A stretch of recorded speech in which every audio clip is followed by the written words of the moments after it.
सबको जय श्री कृष्ण। आज श्रीमद् भागवत महापुराण की कथा के चौथे स्कंद की कथा का 5वां दिन है और आज का अध्याय है ध्रुवाख्यान। और आज की कथा में हम ध्रुव चरित्र का अध्ययन करेंगे। आइए मिलकर अध्ययन करते हैं। मैत्रेय जी ने मनु महाराज की 3 कन्याओं के वंश का वर्णन किया। मनु महाराज के 2 पुत्र थे, प्रियव्रत और उत्तानपाद। उनकी कथा का वर्णन है। उत्तानपाद की 2 पत्नियां थी, सुरुचि और सुनीति। सुरुचि के पुत्र का नाम था उत्तम और सुनीति के पुत्र का नाम था ध्रुव। जीव मात्र उत्तानपाद है। माता के गर्भ में रहने वाले सभी जीव उत्तानपाद हैं। जन्म के समय पहले सिर और फिर पांव बाहर आते हैं। जिनके पैर पहले ऊपर हों और फिर नीचे हो गए हों वही उत्तानपाद है। जिसके पांव ऊपर हों और नीचे हों वह उत्तानपाद है। जन्म के समय सभी की ऐसी ही दशा होती है। जीव मात्र की 2 पत्नियां होती हैं, सुरुचि और सुनीति। मनुष्य मात्र को सुरुचि ही प्रिय लगती है। इंद्रियां जो भी मांगे उन विषयों का उपभोग करने की इच्छा ही सुरुचि है। सुरुचि का अर्थ है वासना। आजकल तो सभी को रुचि ही प्यारी लगती है। मन को, इंद्रियों को भी अच्छा लगता है, वही मनुष्य करने लगता है। वह न तो शास्त्र से पूछता है, न तो धर्म से पूछता है और न ही संतों से। रुचि का अर्थ है मनपसंद इच्छा। मन जो भी मांगे उन्हीं भोगों में लीन होने के लिए जो आतुर बने वह रुचि का दास है। जिसे रुचि से प्यार होगा उसे नीति कैसे प्यारी लग सकती है। नीति भले ही विरोध करे फिर भी इंद्रियां तो सब भारतीय विषयों की ओर ही दौड़ती हैं। जीव जो भी मांगे वह सब उसे मत दो। कई लोग सुपारी खाए बिना नहीं रह सकते। सुपारी वैसे तो ठीक है, किंतु प्रमाण से अधिक खाने पर वह मनुष्य संयमी नहीं रह सकता। मनुष्य मात्र को सुनीति अर्थात नीति से अधिक प्रेम नहीं है। वह प्यारी रानी नहीं है। मनुष्य को सुनीति से नहीं, सुरुचि से ही प्रेम है। जीव मात्र के लिए यही बात सच्ची है। उसे सदाचार युक्त संयम भरा जीवन नहीं भाता। जीव वासना के अधीन होकर विलासी जीवन जीना चाहता है। जीव मात्र नीति के अधीन नहीं रहना चाहता। वह सोचता है कि सुरुचि के अधीन होने से उत्तम फल मिलेगा। सुरुचि का फल उत्तम है, इसी से सुरुचि के पुत्र का नाम उत्तम है। उद ईश्वर, तम अंधकार, अंधकार अज्ञान है। ईश्वर के स्वरूप का ज्ञान ही अज्ञान ही उत्तम का स्वरूप है। इंद्रियों के दास होने पर ईश्वर स्वरूप का ज्ञान नहीं हो पाएगा। जो सुरुचि में फंसा है और विलासी जीवन जीता है उसे ईश्वर के स्वरूप का ज्ञान नहीं हो सकता। वह ईश्वर को पहचान नहीं सकता। ईश्वर का ज्ञान विलासी को नहीं हो सकता, विरक्त को ही हो सकता है। गीता जी से पूछो कि कैसे व्यक्ति को ईश्वर का ज्ञान हो सकता है। जिसमें सात्विक गुण की वृद्धि होती है उसी को ही ज्ञान प्राप्त होता है। सात्विक गुण की बुद्धि संयमपूर्ण सदाचारी जीवन जीने से ही होती है। केवल शब्द ज्ञान ज्ञान नहीं है।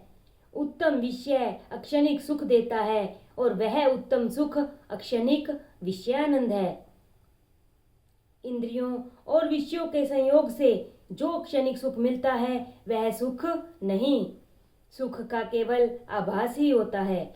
खुजली को खुजलाने से सुख नहीं, सुख का आभास ही हो पाता है। मनुष्य की हरेक इंद्रियों को विषयों उपभोग की आकांक्षा होती है।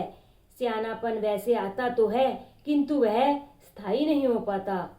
इंद्रियों और विषयों के संयोग से अक्षणिक सुख मिल पाता है। भोजन सरस होगा तो जरूरत से भी ज्यादा खा लिया जाएगा जिससे अजीर्ण होगा। फिर ऊपर से अन्न पाचन के लिए गोलियां लेनी पड़ेंगी।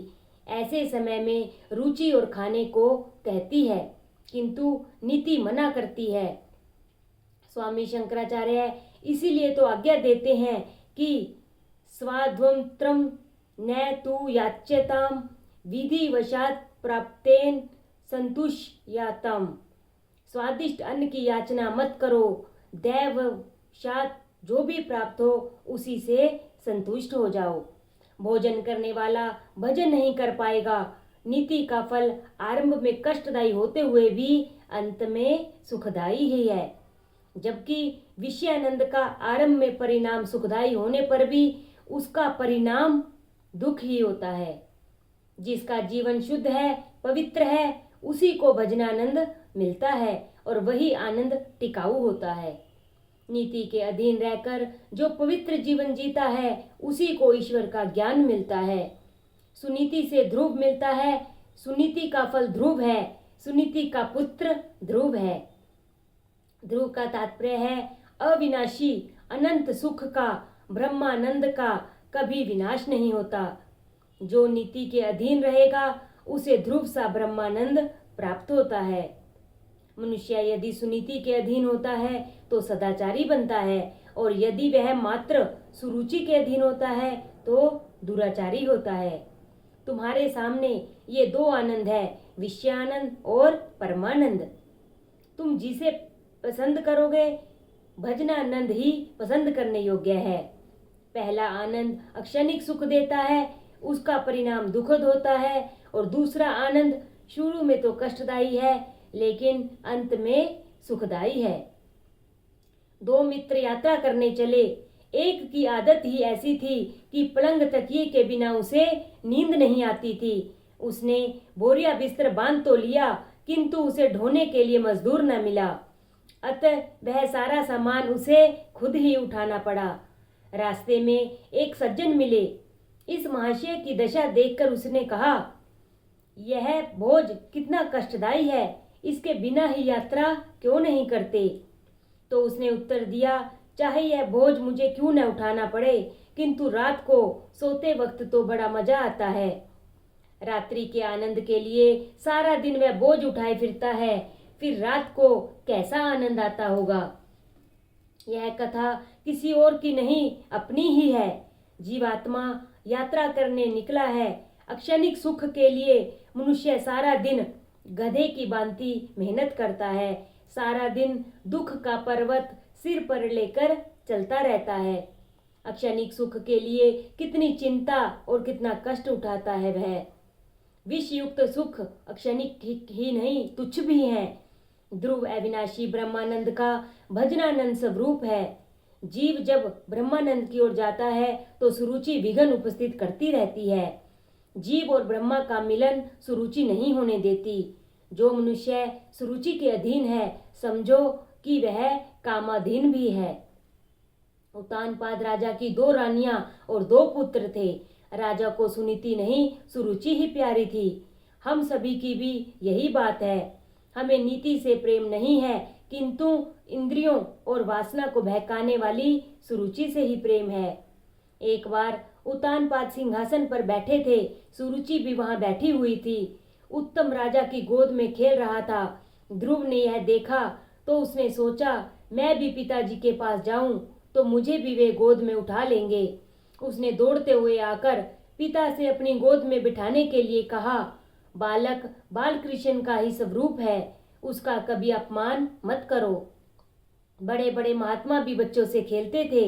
रामदास स्वामी जब बच्चों से खेल रहे थे तो शिष्यों ने पूछा कि यह क्या कर रहे हैं आप? तो स्वामी जी ने कहा, वह पोर ते थोर होनी गेले, वह थोर ते चोर होनी मेले।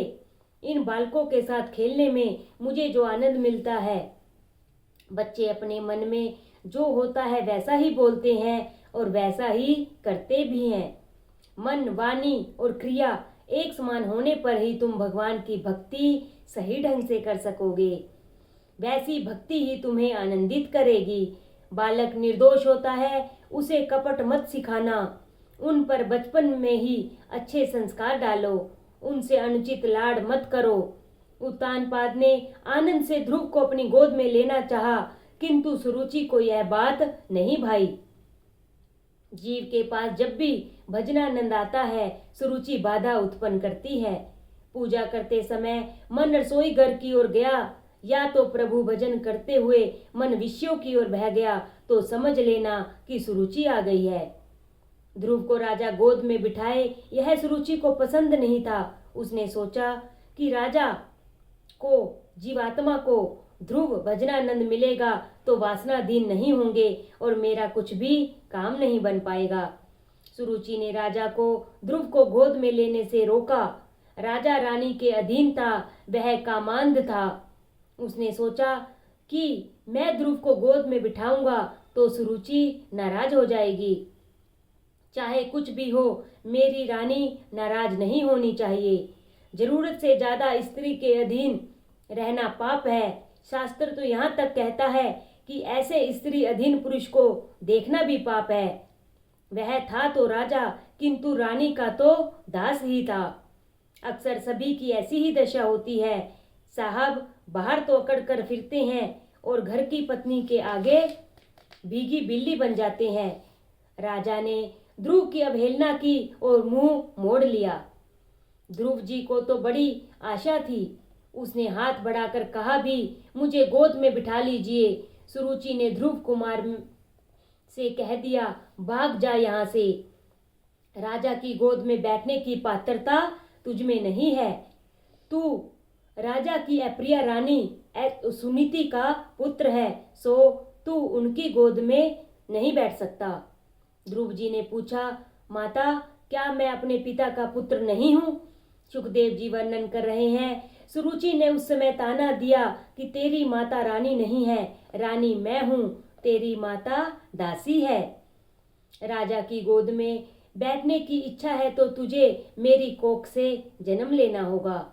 तू वन में जाकर तप कर और ईश्वर की आराधना कर और मेरी कोख में जन्म पाने की मांग कर। भगवान जब प्रसन्न होते हैं तो फिर तेरे घर में जन्म लेना ही क्यों मांगा जाए। किंतु सुरुचि मूर्ख जो थी इसीलिए ऐसा बोल रही थी। ध्रुव को आशा थी कि पिताजी कुछ पल के लिए तो गोद में लेंगे ही, किंतु सुरुचि के अपमान से रोता हुआ वह अपनी माता सुनीति के पास लौट आया। तो सुनीति ने पूछा, बेटा तू क्यों रोता है, क्या हुआ है तुझे? बालक संस्कारी है इसलिए वह कुछ बोलता नहीं है, बार बार रो रहा है। सुनीति समझती है कि मेरा बेटा सियाना मेरी दशा अच्छी तरह समझता है। जिसकी माता सुनीति हो वह सुशील ही होता है। वंश में जब कई लोगों का पुण्य इकट्ठा होता है तभी पुत्र उधार निकलता है। ध्रुव ने सोचा कि मैं सारी बात बताऊंगा तो परंपरा के कारण माता पिता की निंदा करने का पाप लगेगा। तभी एक दासी ने आकर सारी बात बता दी। सारी बात सुनकर सुनीति के मन में विचार आया, मैंने तो सुरुचि का कुछ नहीं बिगाड़ा। मेरे मुंह से मेरी सोच के लिए यदि कुछ कटु वचन निकल पड़ेंगे तो ध्रुव के मन में हमेशा के लिए वैर भाव के संस्कार जम जाएंगे और भविष्य में अनर्थ होगा। इस प्रसंग से सुनीति को दुख हुआ, किंतु वह अपने बालक को अच्छे संस्कार देना चाहती थी। वह चाहती थी कि अपने बालक को राज्य और संपत्ति चाहे न मिले, किंतु संस्कार तो अच्छे ही मिलने चाहिए। यदि माता सुनीति हो तो अपने बालक को 1000 शिक्षकों की अपेक्षा भी अधिक अच्छी शिक्षा दे सकती है। सुनीति ने दुख के आवेग को दबाकर धीरज से कहा, तेरी भी माता ने वैसे तो कुछ बुरा नहीं कहा है। उसने तुझे जो उपदेश दिया है वह अच्छा है और मैं भी तुझे यही उपदेश देती हूँ। बेटे, यदि भिक्षा मांगनी ही है तो फिर भगवान से ही क्यों न मांगी जाए। मनुष्य से बहुत कुछ मांगने पर भी बहुत कम ही मिलेगा और कई बार तो अपमान या उपेक्षा ही मिलेगी। इसीलिए ठाकुर जी से ही मांगो। भगवान जब देता है तो इतना अधिक दे देता है कि जीव वह सब कुछ ले नहीं पाता। बेटे, भगवान तुझ पर कृपा करेंगे, तुझे प्रेम से बुलाएंगे, गोद में भी बिठाएंगे। तेरी ही नहीं जीव मात्र के सच्चे पिता परमात्मा ही है। मैंने तुझे नारायण को सौंप दिया है। जो पिता तेरा मुंह तक नहीं देखना चाहता उसके घर में पड़ा रहना निरर्थक है। इस घर में तू रहेगा तो तेरी सौतेली माता तुझे हमेशा कष्ट देती रहेगी, किंतु रोना नहीं, अन्यथा मुझे भी दुख ही होगा। तेरी भी माता ने तुझे जो वन में जाने के लिए कहा है वह ठीक ही किया है, इसमें तेरा कल्याण है। तू यदि उत्तम की भांति राज सिंहासन पर बैठने की इच्छा रखता है तो श्री भगवान के चरण कमलों की आराधना कर। अनन्य भावे निज धर्म भाविते मनस्य वस्थाप्य भजसव पुरुषम। सर्व धर्म पालन से पवित्र बने हुए अपने चित्त में पुरुषोत्तम भगवान की स्थापना कर और अन्य सभी का चिंतन छोड़कर केवल प्रभु का ही भजन कर। अब इस घर में मत रह, वन में जाकर भगवान नारायण का भजन कर। तो ध्रुव ने माता से कहा कि विमाता ने हम दोनों का अपमान किया है। इस घर में न तो मेरा सम्मान है और न ही तेरा। क्यों न हम दोनों ही वन में जाकर प्रभु का भजन करें। सुनीति ने इस पर कहा, बेटा मैं तो स्त्री हूँ, मेरे पिता ने तेरे पिता को मेरा दान किया है, मुझे उनकी ही आज्ञा में रहना है। चाहे मेरा पति मेरा अपमान क्यों न करे, मुझसे पति का त्याग न हो सकेगा। तू स्वतंत्र है, मैं परतंत्र। मुझे तो मेरी सोच की भी, जो कि मेरे पिता की प्रिय पत्नी है, सेवा करनी है। मैं तुझे अकेला तो नहीं भेज रही हूँ, तेरे साथ मेरा आशीर्वाद भी तो है। परमात्मा तुझे अपनी गोद में बिठलाएंगे। जब तू मेरे गर्भ में था उस समय जिन्होंने तेरी रक्षा की थी वे वन में भी तेरी रक्षा करेंगे। अतः तू वन में जा और परमात्मा की वहां आराधना कर। मेरे नारायण तुझे अपनी बाहों में संभालेंगे। किंतु ध्रुव को अब भी डर लग रहा है तो सुनीति पुत्र से कहती है, तू अकेला नहीं है, मेरे नारायण तेरे साथ ही हैं। जीव यह अनुभव नहीं करता है कि भगवान उसके साथ ही हैं, किंतु जीव मात्र के सच्चे मित्र तो नारायण ही है। भगवान यह नहीं देखते कि अमुक व्यक्ति धनिक है या गरीब, शिक्षित है या अशिक्षित, छोटा है या बड़ा। भगवान तो यही देखते हैं कि इस जीव के हृदय में मेरे लिए प्रेम है या नहीं। प्रभु को प्रेम से पुकारोगे तो वे दौड़ते हुए चले आएंगे। अपने दुख की कथा प्रभु से तुम एकांत में ही कहना। प्रभु को मनाओ, उनसे कहो मेरा पाप करने का स्वभाव छूट नहीं पाता है, कृपा करो, वे तुम्हारी प्रार्थना सुनेंगे। ध्रुव ने पूछा, माता मुझ जैसे अबोध बालक को भी भगवान मिलेंगे क्या? ध्रुव को समझाते हुए सुनीति ने कहा, हाँ बेटे, भगवान तुझे अवश्य मिलेंगे। दिल लगाकर भगवान का भजन करना। भगवान भावना के भूखे हैं। ईश्वर को जो प्रेम से पुकारता है उसके समक्ष वे अवश्य प्रकट होते हैं। बिना आतुरता के भगवान नहीं मिलते। आर्त होकर आरती करो। उपनिषद में ईश्वर ने कहा है, यह जीव मेरा पुत्र है, अमृतस्य पुत्रा है। मैं तो जीव को गोद में बिठलाने के लिए तैयार हूँ, किंतु वही मेरे पास नहीं आता। श्रीनाथ जी ने एक हाथ ऊपर उठाया हुआ था। उसे देखकर एक वैष्णव ने उनसे पूछा, आपने एक हाथ ऊपर क्यों उठा रखा है?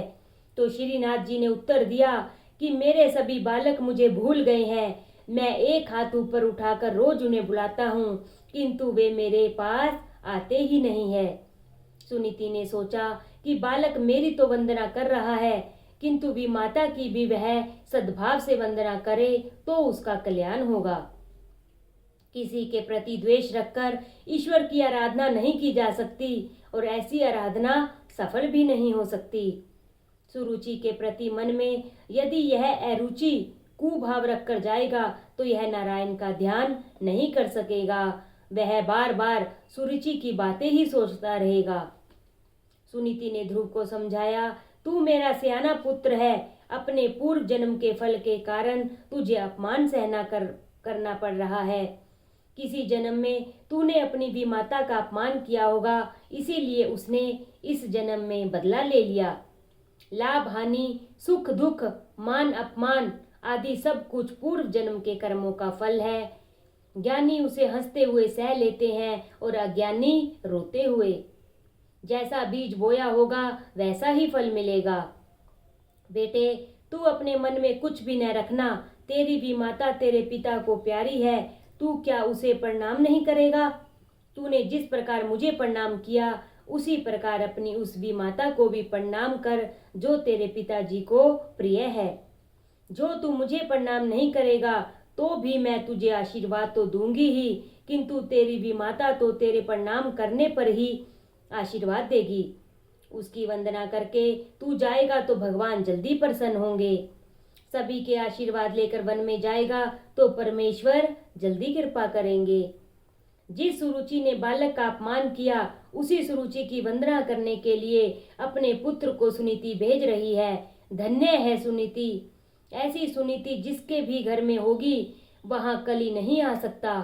5 वर्ष का बालक ध्रुव कुमार भी माता सुरुचि की वंदना करने गया। वह तो आसन पर अकड़ कर बैठी थी। ध्रुव जी ने उसे साष्टांग प्रणाम किया। सुरुचि ने पूछा कि मुझे वंदन क्यों कर रहे हो? ध्रुव जी ने बताया, माता मैं वन में जा रहा हूँ, अतः आपसे आशीर्वाद लेने आया हूँ। एक पल भर के लिए तो सुरुचि का हृदय पिघला कि कैसा सियाना है यह। अपमानित होने पर भी यह मुझे प्रणाम कर रहा है, किंतु वह स्वभाव से दुष्ट थी और स्वभाव जल्दी सुधर नहीं पाता। उसने सोचा कि ध्रुव यदि यहाँ पर रहेगा तो उत्तम के राज्य में से वह हिस्सा मांगेगा। अतः उसने ध्रुव से कह दिया, ठीक है, वन में जा ही रहा है तो जा, मेरा आशीर्वाद है तुझे। बालक के प्रणाम करने पर भी सुरुचि के दिल में कुछ भी विशेष भाव नहीं जागा। स्वभाव को सुधारना बड़ा मुश्किल काम है, इसलिए तो कहा है, कस्तूरी की क्यारी करी, केसर की बनी खाद, पानी दिया गुलाब का, तऊ प्याज की प्याज। सत्कर्म का पुष्प जब तक ठीक ठीक न बढ़ पाए तब तक स्वभाव नहीं सुधर पाता। सुखदेव जी वर्णन करते हैं कि 5 वर्ष का बालक ममता से माता से आशीर्वाद लेकर वन में गया। भागवत की माता पुत्र को तपश्चर्या करने के लिए वन में भेजती है, जैसे कि सुनीति ने ध्रुव को भेजा। आजकल की माताएं बालकों को सिनेमा देखने के लिए भेजती हैं, पैसे भी देकर कि जा तेरा कल्याण हो। अरे सिनेमा देखने से क्या खाक कल्याण होगा? इससे तो आंखें, शरीर और अंत में जीवन तक बिगड़ जाएगा। पैसों को खर्च करके अंधेरे में बैठना अज्ञान नहीं तो क्या है? यह हंसने की या मजाक की बात नहीं, रोने की बात है। सिनेमा देखने के लिए अपने बालक को भेजने वाली स्त्री माता नहीं, शत्रु है। धन्य है सुनीति जैसी माताएं जो अपनी संतानों को अच्छे संस्कार देती हैं। बालक माता के दोष के कारण चरित्रहीन, पिता के दोष के कारण मूर्ख, वंश के दोष के कारण कायर और स्वयं के दोष के कारण दरिद्र होता है। दुशीलो मात्र दोषेन पितृ दोषेन मूर्खता, कार्पण्यम वंश दोषेन आत्मदोषाम दरिद्रता। अपनी दोनों माताओं से आशीर्वाद लेकर ध्रुव वन में जा रहा है। देखिए, मात्र 5 वर्ष का बालक वन में जा रहा है।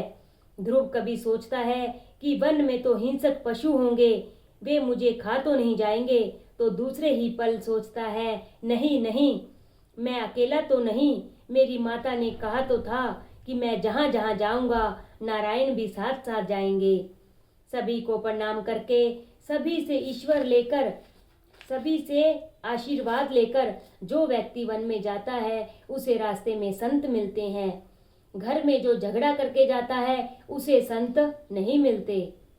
झगड़ा करके गृह त्याग करने वालों को न तो राम मिलते हैं और न माया। मार्ग में ध्रुव जी सोच रहे हैं कि घर में तो माता मुझे बेटा कहकर पुकारती थी, किंतु यहाँ वन में मुझे बेटा कौन कहेगा? यहाँ मुझे गोद में कौन बिठाएगा? कौन मुझे प्यार करेगा? वे आगे बढ़ते ही जा रहे थे कि रास्ते में सामने से नारद जी आ मिले। ध्रुव ने सोचा कि यह कोई संत है। अच्छे संस्कार के कारण ध्रुव ने उसे साष्टांग प्रणाम किया। प्रणाम साष्टांग ही करना चाहिए। प्रकृति अष्टधा है। अष्टधा प्रकृति स्वरूप परमात्मा में मिल जाने की इच्छा व्यक्त करने के लिए साष्टांग प्रणाम करना है। प्रणाम करने से आत्मनिवेदन होता है। अधिकारी शिष्य को मार्ग में ही गुरु मिल जाते हैं। सद्गुरु और ईश्वर तब एक ही है। परमात्मा और सद्गुरु दोनों व्यापक हैं। सर्वव्यापी को खोजने की नहीं, पहचानने की आवश्यकता है। बालक की विनम्रता से नारद जी प्रसन्न हुए। उनका संत हृदय द्रवित हुआ। उस बालक को उन्होंने गोद में बिठा लिया। सिर पर हाथ फेरने लगे। महापुरुष का हाथ जब मस्तक पर फिरता है तो मन के सारे विकार शांत हो जाते हैं। ध्रुव को लगा कि अपनी माता के आशीर्वाद से यहाँ मार्ग में एक और माता मिल गई। जन्मदाता माता बालक को स्तनपान करा के पुष्ट करती है, तो गुरु रूपी माता हमेशा के लिए स्तनपान छुड़ाती है, अर्थात जन्म मृत्यु के चक्र से मुक्त कराती है, मोक्ष दिलाए, अतः फिर कभी जन्म लेकर स्तनपान करना ही न पड़े। स्तनपान कराने वाली माता श्रेष्ठ है या स्तनपान छुड़ाने वाली माता? स्तनपान छुड़ाने वाली माता गुरु ही श्रेष्ठ है। गुरु तो कहते हैं कि बेटा, तुझे मैं ऐसा उपदेश दूंगा कि फिर कभी स्तनपान करना ही न पड़े। नारद जी ने पूछा, बेटे तू कहाँ जा रहा है? ध्रुव जी ने कहा, भगवान के दर्शन पाने के लिए, दर्शन करने के लिए मैं वन में जा रहा हूँ। मेरी माता ने बताया कि मेरे सच्चे पिता तो भगवान नारायण है, मैं उन्हीं की गोद में बैठने के लिए जा रहा हूँ। ध्रुव की बात सुनकर नारद जी ने उसकी परीक्षा लेनी चाहिए। सदगुरु परीक्षा लेने के बाद ही शिष्य को उपदेश देते हैं।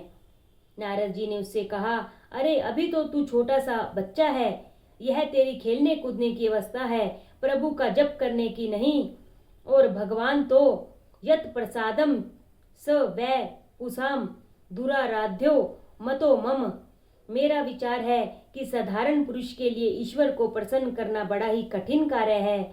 तू जिनकी कृपा की इच्छा कर रहा है वे तो दुराराध्य हैं। बड़े बड़े ऋषि कई जन्मों तक ईश्वर की आराधना करते हैं, फिर भी उन्हें नहीं मिल पाते। वे भगवान का मार्ग ढूंढते तो हैं किंतु जान नहीं सकते। तू बड़ा होकर पहले हर प्रकार के सुखों का उपभोग कर और वृद्धावस्था में निर्वृत्त होकर वन में चले जाना, तब शांति से भजन करना, नाम जप, राम नाम जपना और भगवान का दर्शन कर लेना।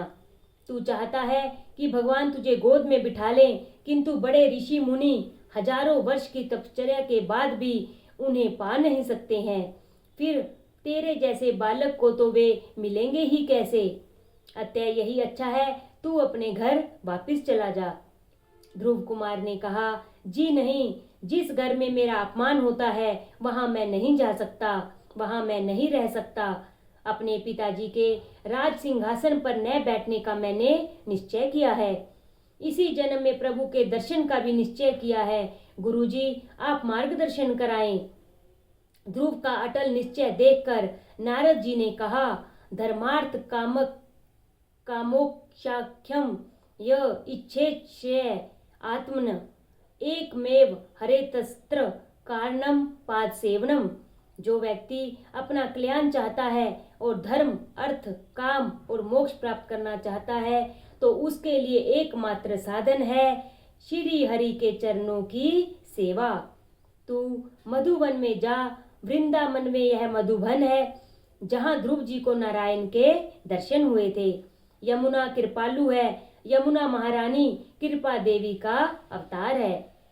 भागवत में कुछ ऐसे स्थानों का निर्देश है जहाँ परमात्मा अखंड रूप से विराजते हैं। मधुबन में श्री रंगम आदि में, श्री रंगम में अनंत शयनम पद्मनाभम है।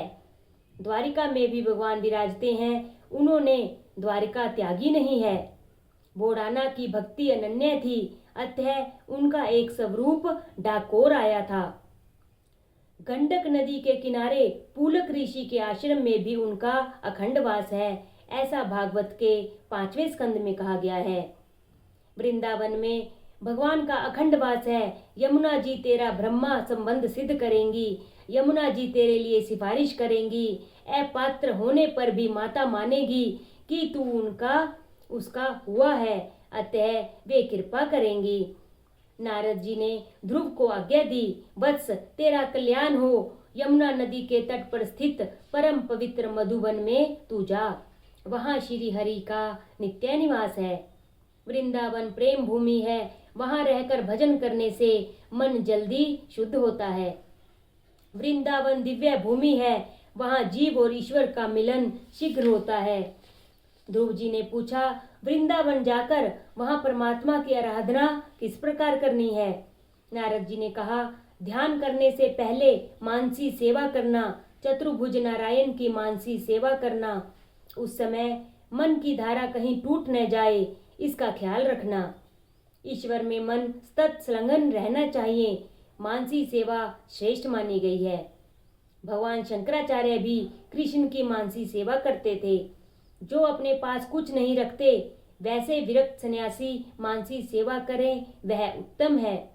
किंतु गृहस्थ के मात्र मानसी सेवा करने से कुछ भी नहीं बन सकता। गृहस्थ को चाहिए कि वह मानसी और प्रत्यक्ष दोनों सेवा करे। मानसी सेवा के लिए उत्तम समय है प्रातः काल के 4 से 5:30 बजे तक का। किसी भी व्यक्ति का मुख देखे बिना सेवा करनी चाहिए। प्रातः काल उठकर ध्यान करो कि तुम गंगा किनारे बैठे हो।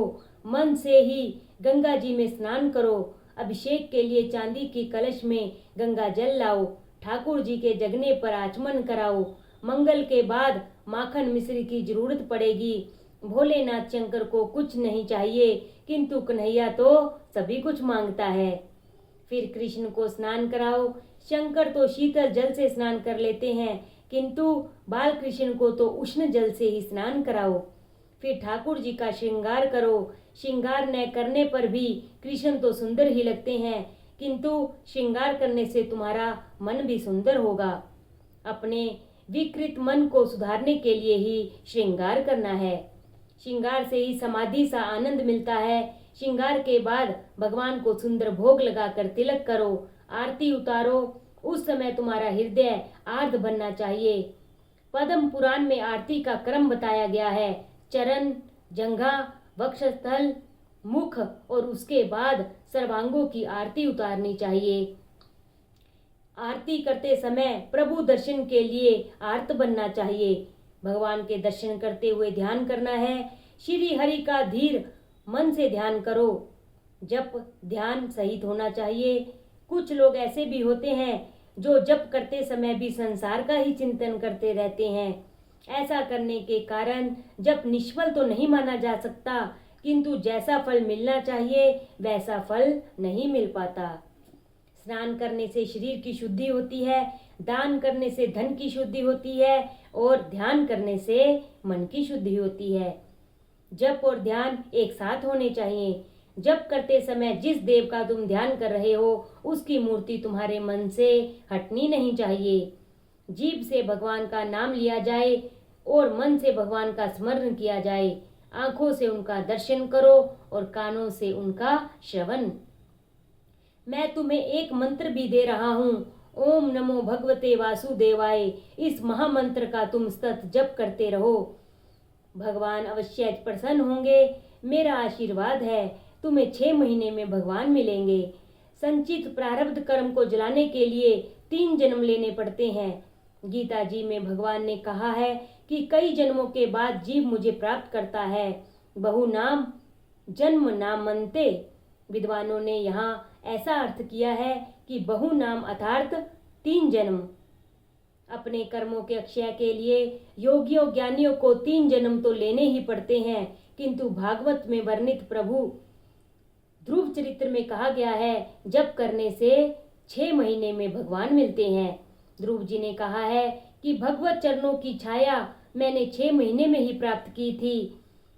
यह सही बात है, तुम भी अनुभव करके देखो। किंतु जिस प्रकार ध्रुव ने तपश्चर्या की, उसी प्रकार तपश्चर्या करो। साधना करने से सिद्धि प्राप्त होती है। ध्रुव जी ने कई जन्मों तक तपश्चर्या की थी। पूर्व जन्म में 6 मास में ही उन्हें परमात्मा के दर्शन होने वाले थे। उस योग के लिए अभी 6 मास बाकी थे। पूर्व जन्म में वे ध्यान कर ही रहे थे कि वहीं पर राजा रानी आ गई। ध्रुव जी सोचने लगे, इन राजा रानी ने जो सुखोपभोग किया है वैसा मैंने कभी नहीं किया। इसी कारण से उन्हें राजा के घर जन्म मिला। नारद जी जब उत्तानपाद राजा के पास गए, वियोग में सभी को बिछुड़े व्यक्ति के गुणों की याद आती है। उत्तानपाद पश्चाताप करते हुए बैठे हैं और ध्रुव के गुणों को याद कर रहे हैं। नारद जी ने सोचा, चाहे जो कुछ भी हो, किंतु यह मेरे शिष्य के पिता हैं, मुझे इनका भी उद्धार करना ही होगा। यह सुरुचि के अधीन हो गए हैं। यह जीव को वश में करेगा तो उसकी साधना सफल होगी। जीभ पर काबू पाने से सुरुचि का मोह कम हो जाएगा। उत्तानपाद जी से नारद जी ने कहा, तुम 6 मास केवल दूध ही पीना, अनुष्ठान करना। ध्रुव जी मधुवन में आए। प्रथम दिवस उन्होंने अनशन किया और फिर 3 दिन तक एक आसन पर बैठकर ध्यान किया, केवल फलाहार ही किया। अन्नहार से रजोगुण की ओर, फलाहार से सत्व गुण की ओर वृद्धि होती है। दूसरे महीने में और संयम किया, एक साथ 6 दिनों तक ध्यान में बैठने लगे। तीसरे महीने में एक साथ 9 दिनों तक ध्यान में बैठने लगे। फलाहार छोड़ दिया, केवल वृक्षों के पत्ते ही खाते रहे। धीरे धीरे संयम बढ़ाने से भक्ति भी बढ़ती जाती है। जिस विषय का एक बार त्याग कर दिया हो, उसमें मन इंद्रियों को फिर कभी नहीं लगने दो। चौथे मास में केवल यमुना जल पीकर 12 दिन तक एक ही आसन पर बैठकर जप किया। 5वें मास में जल भी छोड़ दिया और वायु भक्षण करके 15 दिन तक एक ही आसन पर बैठकर जाप करते रहे। अब 6ठा मास आया तो उन्होंने निश्चय किया, जब तक परमात्मा नहीं मिलेंगे तब तक मैं आसन पर बैठा रहूंगा, और वे ध्यान जप में मगन हो गए। निश्चय अटल होगा तो भगवान अवश्य मिलेंगे। वृत्ति ब्रह्माकार हो तो होती है, किंतु उसे वैसी ही बनाए रखना बड़ा कठिन काम है। ध्रुव जी ने 6 मास तक परमात्मा का सतत ध्यान किया, अपने हृदय में भगवान नारायण के स्वरूप का दर्शन किया। अब जीभ से नहीं, मन से जप करने लगे। ध्रुव की तपश्चर्या से प्रभावित होकर देवगण ने नारायण से प्रार्थना की कि आप ध्रुव कुमार को शीघ्र दर्शन दीजिए। तो भगवान ने देवों से कहा, मैं ध्रुव को दर्शन देने नहीं, उसका दर्शन करने के लिए जा रहा हूँ। स्वयं भगवान का ध्रुव का दर्शन करने की इच्छा हुई है। एक बार पंढरपुर के श्री विट्ठलनाथ जी और रुक्मिणी जी के बीच एक संवाद हुआ था। रुक्मिणी जी कहती है, रोज रोज इतने सारे भक्तजन आपके दर्शन के लिए आते हैं, फिर भी आप तो दृष्टि झुकाकर ही रहते हैं, किसी से भी नहीं मिलते, आखिर ऐसा क्यों? यह सुनकर भगवान ने कहा, जो केवल मुझसे ही मिलने आते हैं उस पर ही मैं कृपा दृष्टि करता हूँ। लोग मंदिर में कौन कौन से भाव लेकर आते हैं वह सब मैं जानता हूँ। मंदिर में सभी लोग अपने लिए ही कुछ न कुछ मांगने आते हैं, मुझसे मिलने के लिए तो शायद ही कभी कोई आता है। जो मात्र मुझसे मिलने के लिए आता है उसी से मैं नजर मिलाता हूँ। भगवान के दर्शन के लिए पंढरपुर के मंदिर में इतनी बड़ी भीड़ इकट्ठी होती है कि सुबह वहां पहुंचा हुआ व्यक्ति शाम को ही दर्शन कर पाता है। एक बार लक्ष्मी जी ने भगवान से पूछा, इतने सारे भक्त आपके दर्शनार्थ मचल रहे हैं, फिर भी आप उदास क्यों नजर आ रहे हैं? भगवान ने कहा, ये जो आए हैं सभी स्वार्थी हैं, किंतु जिसके दर्शन करने की मेरी इच्छा है वह तुकाराम अभी तक नहीं आया है। अब इधर तुकाराम बीमार थे। वे बिस्तर पर सोए हुए सोच रहे थे कि विट्ठलनाथ के दर्शन के लिए मैं तो जा नहीं पाऊंगा, क्यों न वे ही दर्शन देने के लिए मेरे घर पर आ जाएं। प्रेम अनोन्य और परस्पर भावावलंबी होता है। भगवान ने लक्ष्मी जी से कहा, तुकाराम बीमार होने से इधर नहीं आ सकता, तो चलो हम ही उसी के घर चलें। लाखों वैष्णव पंढरपुर के मंदिर में विट्ठलनाथ के दर्शन के लिए उमड़ रहे हैं, और उधर विट्ठलनाथ जी तो जहां पहुंचे हैं तुका जी के घर। जिस प्रकार सच्चा वैष्णव ठाकुर जी के दर्शन करने के लिए आतुर होता है, उसी प्रकार सच्चे भक्त के दर्शन के लिए भगवान भी आतुर होते हैं। ध्रुव जी के समक्ष भगवान नारायण प्रकट हुए, किंतु ध्रुव जी ने आंखें नहीं खोली। भगवान ने सोचा, इस तरह तो मैं कब तक खड़ा रहूंगा। ध्रुव जी के हृदय में जो तेजो में प्रकट स्वरूप था उसको प्रभु ने अंतर्धान कर दिया। अब ध्रुव जी उपस्थित हो गए। सोचने लगे कि वह दिव्य स्वरूप कहाँ अदृश्य हो गया। ध्रुव जी ने आंखें खोली तो अपने सामने चतुर्भुज नारायण को देखा। अब तो ध्रुव जी मानो भगवान का दर्शन नहीं कर रहे हैं, किंतु उनकी रूप ज्योति को पी रहे हैं। बहुत कुछ बोलने की इच्छा है, किंतु कैसे बोला जाए, क्योंकि अज्ञानी जो ठहरे। अपने शंख द्वारा भगवान ने बालक के गाल का स्पर्श किया और उसके मन में सरस्वती जागृत की। ध्रुव जी ने स्तुति की, प्रभु आप सर्वशक्ति संपन्न हैं। आप ही मेरे अंतकरण में प्रवेश करके अपने तेज से मेरी सुषुप्त वाणी को चेतना युक्त करते हैं तथा मेरे हाथ, पैर, कान, त्वचा आदि अन्य सभी इंद्रियों और प्राणों को चैतन्य देते हैं। ऐसे आप अंतर्यामी भगवान की मैं वंदना करता हूँ। मेरी बुद्धि में प्रविष्ट होकर उसे सत्कर्म की प्रेरणा देने वाले प्रभु को मैं बार बार वंदन करता हूँ। आपका कृतज्ञ आपको कैसे भूल सकता है? जो आपकी स्तुति नहीं करता वह सचमुच ही कृतघ्न है। आप तो मनुष्य को जन्म मरण के चक्कर से मुक्त करते हैं। आपको कामादि विषयों की इच्छा से भजने वाला मूर्ख है। आप तो कल्प वृक्ष हैं। फिर भी वे मूर्ख जन देह भोग के हेतु ऐसे सुखों की इच्छा करते हैं कि जिन सुख के कारण ही प्राणी को नरकलोक में जाना पड़ता है। जब आप कृपा करेंगे तभी यह जीव आपको पहचान सकता है। आपकी कृपा प्राप्त होने पर ही यह जीव आपका दर्शन कर सकता है, आपको प्राप्त कर सकता है। मात्र साधना से ईश्वर दर्शन नहीं होता। कृष्ण कृपा साध्य है, साधना साध्य नहीं। किंतु इसका अर्थ यह नहीं कि तुम साधना न करो। साधना तो अवश्य करो, किंतु उस साधना पर विश्वास मत करो, अभिमान मत करो।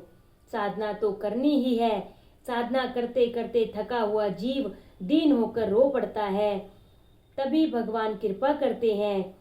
उपनिषद में भी कहा है, नायमात्मा प्रवचनेन लभ्यो न मेध्या न बहुना श्रुतेन यमे वैश्य वृणुते तेन लभ्यस्तस्यैष आत्मा वृणुते तनु स्माव। वह आत्मा न तो वेदाभ्यास से मिलती है, न तो बुद्धि चातुर्य से मिलती है और न तो कई शास्त्रों के श्रवण से, किंतु जिसका वह वर्ण करती है उसी को इस आत्मा की प्राप्ति होती है। आत्मा उसी को स्वरूप दर्शन कराती है। साध्य की प्राप्ति होने के पश्चात कई लोग साधन की उपेक्षा करते हैं। साधन की उपेक्षा करने से फिर माया प्रविष्ट हो जाती है। अद्वैत भाव की सिद्धि के पश्चात भी वैष्णव तो भगवान की भक्ति करता ही रहता है। ईश्वर प्राप्ति हो जाने पर भी साधना का त्याग न किया जाए। साधना की ऐसी आदत हो जाती है कि वह छूट भी नहीं पाती। तुकाराम ने कहा है, आंधी केला सत्संग तुका झाला पांडुरंग त्याजे भजन राहिना मूल स्वभाव जाइना। सत्संग से तुकाराम पांडुरंग जैसे हो गए हैं। अब उन्हें भजन करने की आवश्यकता नहीं है, किंतु तुकाराम को भजन करने की आदत ही ऐसी पड़ गई है कि भजन करना छूट ही नहीं पाता। तुकाराम ने प्रारंभ में सत्संग किया तो उन्हें जप करने की आज्ञा मिली। जप से भगवान ने दर्शन दिए और कृपा की। अब तुकाराम और पांडुरंग में द्वैत भाव नहीं है, फिर भी वे भजन करना छोड़ नहीं सकते, क्योंकि वे आदत से मजबूर जो हैं। ऐसी उन्नत स्थिति पर पहुंचकर भी ज्ञानी भक्ति का त्याग नहीं करता। ज्ञानी भक्त के लिए भक्ति एक व्यसन सी होती है। भक्ति व्यसन सी बन जाए तो बेड़ा पार लग जाता है। प्रभु, आपके दर्शन प्राप्त करने के पश्चात भी सच्चे ज्ञानी भक्तजन आपकी भक्ति नहीं छोड़ सकते। आपके दर्शन करने के पश्चात भी जो आपका स्मरण नहीं करता वह कृतघ्न है। सुखदेव जी से राधा कृष्ण का ध्यान एक क्षण मात्र के लिए भी छोड़ने को कोई कहेगा तो वह ऐसा नहीं कर सकेंगे। अपरोक्ष साक्षात्कार करने के बाद भी भजन नहीं छोड़ा जा सकता। ध्रुव कुमार ने सुंदर स्तुति की, नाथ, जब आपके लाडले भक्त आपका दर्शन करते हुए स्मरण करते हुए आपकी कथा करें तब वह सुनने का सुयोग मुझे देने की कृपा करें। वह आनंद तो योगियों के ब्रह्मानंद से भी श्रेष्ठ है। ध्रुव कुमार ने विद्वानों की कथा सुनने की इच्छा व्यक्त नहीं की है। उनकी तो इच्छा है कि जिनका हृदय कृष्ण प्रेम के रस में लीन हो गया है वह कथा सुनाए। ज्ञानी की कथा और भक्त हृदय की कथा में अंतर है। आपकी कथा का आनंद ब्रह्मानंद से भी श्रेष्ठ है। श्रीधर स्वामी को इस श्लोक का अर्थ करने में कुछ कठिनाई सी लगी है। उपनिषद के सिद्धांत का यहाँ पर कुछ विरोध सा किया गया है। उपनिषद में कहा है कि ब्रह्मानंद ही सर्वश्रेष्ठ हैं। कोई भी आनंद ब्रह्मानंद से श्रेष्ठ नहीं हो सकता। तैत्तिरीय उपनिषद में आनंद का वर्णन किया है। मनुष्य के आनंद की उपेक्षा गंधर्वों का आनंद श्रेष्ठ है। इसकी उपेक्षा स्वर्ग के देवों का आनंद श्रेष्ठ है। देवों के आनंद से बढ़कर है इंद्र का आनंद। इंद्र आनंद की अपेक्षा बृहस्पति का आनंद 100 गुना श्रेष्ठ है, किंतु ब्रह्मानंद तो सर्वश्रेष्ठ आनंद है। जो निष्काम है, निर्विकार है, जिसके मन का निरोध हो चुका है, उसे जो आनंद मिलता है यही ब्रह्मानंद है। यह सर्वश्रेष्ठ आनंद है। ब्रह्माकार वृत्ति वाले योगियों को जो ब्रह्मानंद प्राप्त होता है वह श्रेष्ठ आनंद है। जहाँ द्वैत, प्रपंच, मैं और तू नहीं है, वह आनंद श्रेष्ठ है। जब तक मैं और तू का अस्तित्व है तब तक श्रेष्ठ आनंद नहीं मिल पाता। ब्रह्मानंद की प्राप्ति होने पर संसारिकता का, जगत का अस्तित्व नहीं रह पाता। भागवत में ध्रुव जी कहते हैं कि भगवान की कथा श्रवण का आनंद ब्रह्मानंद से भी श्रेष्ठ है। यह विरोधाभास क्यों? इसमें कौन सी बात सच्ची है? महापुरुषों ने भी अपनी अपनी दृष्टि से समाधान किया कि ब्रह्मानंद सर्वश्रेष्ठ है, किंतु इसमें एक दोष है। यह आनंद एक भोग्य है, सर्वभोग्य नहीं। जिसकी वृत्ति ब्रह्माकार हुई हो उसे ही वह आनंद मिल सकता है, अतः यह आनंद गौण है। कथा कीर्तन का आनंद अनेक भोग्य है। भजनानंद सर्वभोग्य होने के कारण सभी को एक साथ आनंदित करता है। इसी कारण से कथानंद को ब्रह्मानंद की अपेक्षा श्रेष्ठ कहा गया है। वैसे तो तात्विक दृष्टि से तो ब्रह्मानंद ही सर्वश्रेष्ठ कहा जाएगा। ब्रह्मानंद एक ही व्यक्ति को आनंदित कर सकता है। जो आनंद समाधि में लीन योगी प्राप्त कर सकता है, वह आनंद योगी के सेवक को नहीं मिल पाता। समाधि लीन योगी अकेला ही संसार पार कर सकता है, जबकि सत्संगी स्वयं भी पार होता है और अन्यों को भी पार कर ले जाता है। कथा श्रवण सभी को एक साथ आनंद देता है, यह अनेक भोग्य है। अतः कथा श्रवण का आनंद कथानंद भी श्रेष्ठ कहा गया है। कुछ टीकाकारों ने कहा है कि ब्रह्मानंद की अपेक्षा अन्य कोई भी आनंद श्रेष्ठ नहीं है, किंतु सत्संग की महिमा वृद्धिगत करने के लिए ऐसा भागवत में कहा गया है। प्रभु ने ध्रुव जी से कहा, मैं तेरी भक्ति से प्रसन्न हुआ हूँ, तू मुझसे चाहे जो मांग सकता है। ध्रुव जी ने कहा, क्या मांगूं और क्या नहीं, यह मेरी समझ में नहीं आ रहा है। आपको जो भी प्रिय हो वो मुझे दीजिए। भगवान शंकर जब प्रसन्न हुए थे तब उन्होंने नरसिंह मेहता से वर मांगने को कहा था। नरसिंह मेहता ने भी ध्रुव जैसा ही उत्तर दिया था। तो शिव जी ने कहा था कि मुझे तो रास लीला प्रिय है, अतः मैं तुझे उसी का दर्शन कराऊंगा। शिव जी ने मेहता को रास लीला के दर्शन कराए थे। ध्रुव जी से भगवान ने कहा, तू कुछ कल्पों के लिए अपने राज्य का शासन कर, उसके पश्चात मैं तुझे अपने धाम ले चलूंगा। ध्रुव जी ने आशंका व्यक्त करते हुए कहा, मुझे अपने पूर्व जन्म की याद आ रही है। राजा रानी के दर्शन से मेरा मन विचलित हुआ था, अतः मुझे यह जन्म लेना पड़ा। अब जो राजा बना तो फिर रानियों की माया में फंस जाऊंगा और असावधान हो जाऊंगा। मैं राजा नहीं बनना चाहता। प्रभु ने कहा, तू चिंता ना कर, ऐसा कभी नहीं होगा। तेरी राजा बनने की इच्छा न भी हो तो मैं तुझे राजा बना देखना चाहता हूँ। यह माया तुझे प्रभावित नहीं कर सकेगी। मेरा नियम है कि जो मेरा पीछा करता है मैं भी उसका पीछा करता हूँ। मैं तेरी रक्षा करूँगा। छोटे बच्चे को चाहे आनंद न हो तो, किंतु माता को तो उसका श्रृंगार करने में आनंद मिलता ही है।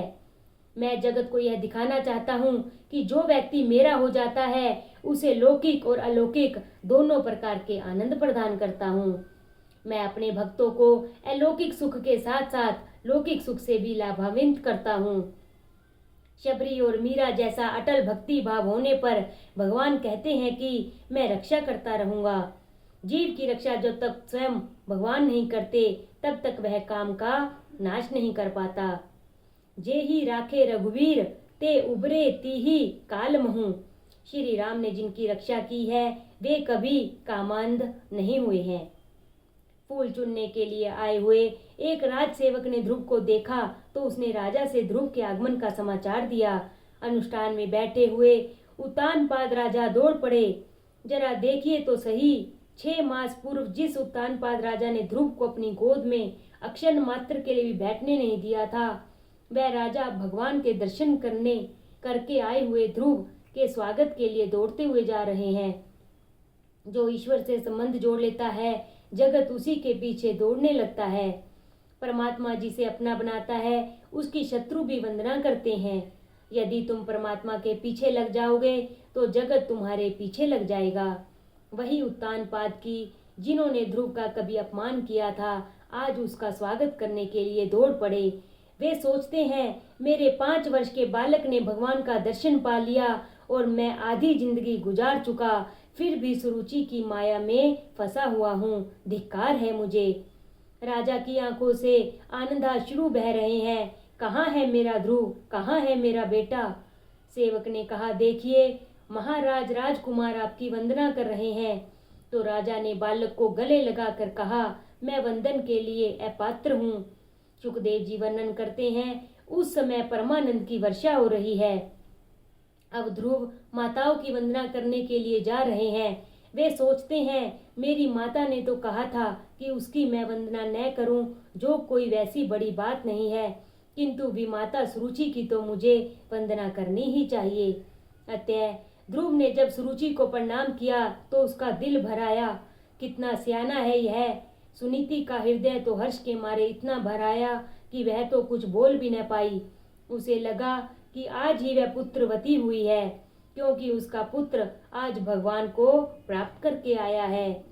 रामचरितमानस में भी कहा गया है, पुत्रवती जुबती जग सोई, रघुबर भक्ति जासु सुत होई। जो सभी का आशीर्वाद प्राप्त कर सकता है, वही सर्वेश्वर को प्रिय लगता है। लोगों ने कहा, ध्रुव जी ने नारायण के दर्शन किए हैं, अतः हम उनका दर्शन करके कृतार्थ हो जाएंगे। तो ध्रुव जी की नगर यात्रा का आयोजन किया गया।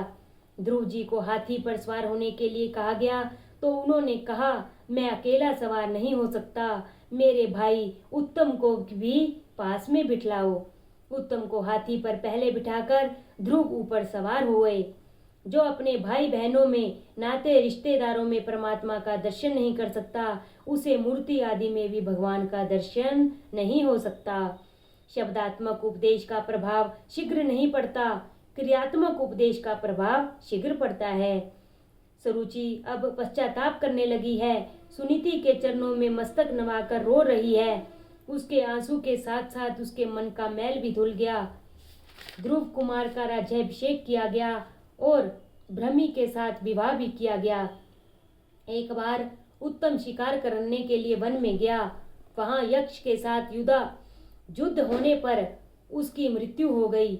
ऐसा दुखद समाचार सुनकर ध्रुव वहां पहुंचा और भीषण युद्ध करके वह यक्षों का संहार करने लगा। उस समय ध्रुव के पितामह महाराज मनु वहां पधारे। उन्होंने ध्रुव से कहा, बेटे, वैष्णव बैर नहीं करते। विष्णु भगवान प्रेम के स्वरूप हैं। अपनी छाती पर लात मारने वाले भृगु ऋषि को भी भगवान विष्णु ने प्रेम ही दिया था। शिव जी वैराग्य के स्वरूप है। अति प्रेम और अति वैराग्य दोनों का निर्वाह कठिन है। ज्ञानी को चाहिए वह अतिशय वैराग्य से रहे और वैष्णव को चाहिए वह अतिशय प्रेम करे। महाराज मनु कहते हैं, तितिक्षा करुण्या मैत्र्या चाखिल जंतुषु समत्वेन च सर्वात्मा भगवान संप्रदिशति। संप्रसन्ने भगवती पुरुष है, प्राकृते गुणे है, विमुक्तो जीवनिमुक्तो ब्रह्मा निर्वाण मृच्छति। अपनों से बड़ों के प्रति सहनशीलता, छोटों के प्रति दया, समान वयस्कों के साथ मैत्री और समस्त जीवों के साथ समान बर्ताव करने से सर्वात्मा श्री हरि प्रसन्न होते हैं। तितिक्षा सहनशीलता, सर्वजन के प्रति करुणा और जगत के प्रत्येक जीव से मैत्री, इन 3 गुणों से संपन्न व्यक्ति सुखी होता है और उस पर भगवान प्रसन्न होते हैं। प्रत्येक प्राणी के प्रति संभाव रखने से प्रभु प्रसन्न होते हैं और भगवान के प्रसन्न होने पर प्राकृतिक गुणों तथा लिंग शरीर से मुक्त होकर पुरुष सुख स्वरूप ब्रह्मा की प्राप्ति करता है। मनु महाराज के उपदेश को सुनकर ध्रुव ने संहार रोका। ध्रुव विशाल क्षेत्र में आए। जब वे बालक थे तब यमुना जी के किनारे पर गए। अब वृद्धावस्था में गंगा जी के तट पर आए हैं। गंगा जी मृत्यु सुधारती है। भागवत की कथा प्रेम से सुनने से सभी यात्राओं का फल मिलता है। गंगा के किनारे बैठकर ध्रुव जी भजन कीर्तन करने लगे। गंगा जी के प्रभाव से निनाद से ध्रुव जी के ध्यान में विक्षेप होने लगा। वे गंगा जी का किनारा छोड़ने को उद्यत हुए तो गंगा जी वहां प्रकट हुई। ध्रुव ने कहा, माता, तुम्हारा यह कलकल निनाद मेरे भजन ध्यान में विक्षेप करता है। तो गंगा जी ने ध्रुव से कहा, तू शांति से ध्यान करता है तो मैं भी अब शांति से ध्यान करूंगी। अब मैं कभी सशब्द नहीं बनूंगी। तू यहाँ से जाना नहीं। गंगा जी शांत हो गई। ऋषिकेश के समीप ध्रुव आश्रम के पास गंगा जी आज तक शांत ही है। केवल ध्रुव आश्रम के निकट ही गंगा शांत है और किसी स्थान पर नहीं। एक बार भगवान जी की आज्ञा से ध्रुव कुमार को अपने साथ ले जाने के लिए विमान लेकर पार्षद आए। गंगा तट छोड़कर बैकुंठ जाने की ध्रुव की इच्छा नहीं हो रही थी। वे सोचते हैं कि गंगा तट पर रहकर सत्संग, भजन, ध्यान आदि में जो आनंद मुझे मिला है वह बैकुंठ में कैसे प्राप्त होगा।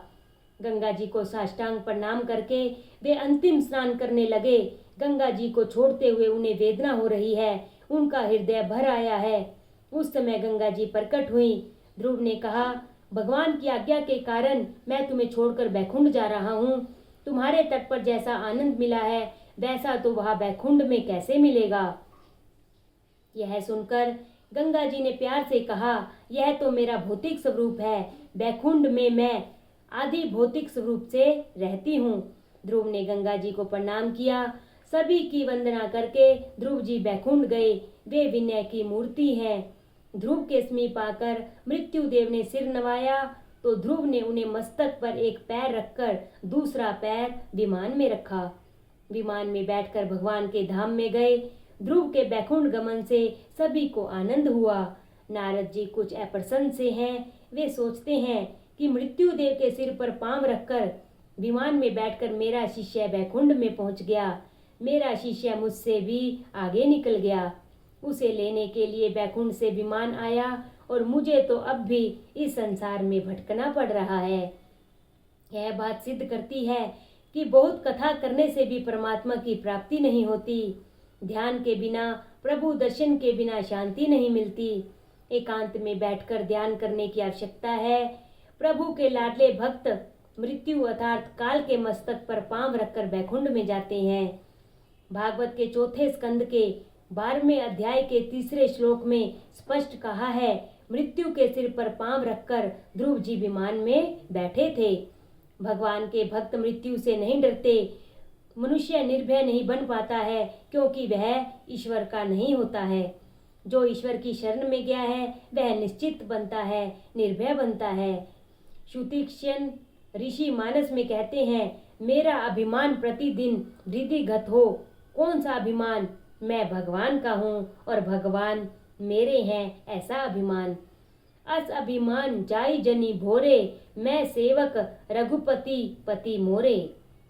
जो भगवान का आश्रय ग्रहण करता है वह निर्भय बनता है। उसे काल का भय नहीं सता सकता।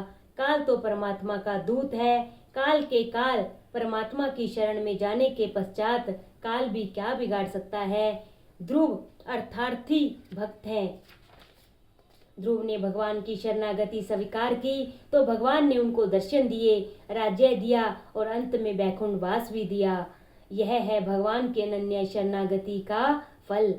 ध्रुव का दृष्टांत बताता है कि अटल निश्चय से कठिनतम कार्य सिद्ध होता है, किंतु यह निश्चय कैसा होना चाहिए? देहम वा पात्ययामी कार्यम वा साध्ययामी। कार्य सिद्ध करूंगा और नहीं तो देह त्याग करूंगा। यह दृष्टांत यह भी बताता है कि बाल्यावस्था से ही जो भगवान की भक्ति करता है उसे ही वे मिल पाते हैं। वृद्धावस्था में भजन ध्यान करने वाले का अगला जन्म सुधरता है, किंतु इसी जन्म में भगवान को प्राप्त करना है तो बाल्यावस्था से ही भक्ति की जानी चाहिए। बाल्यावस्था के अच्छे संस्कार नष्ट नहीं होते। सुनीति की भांति तुम भी अपने बालकों में बचपन से ही धार्मिक संस्कारों का सिंचन करो। ध्रुव चरित्र की समाप्ति करते हुए मैत्रेय जी ने कहा कि नारायण सरोवर के किनारे नारद जी जप कर रहे थे, वहां प्रचेताओं का मिलन हुआ।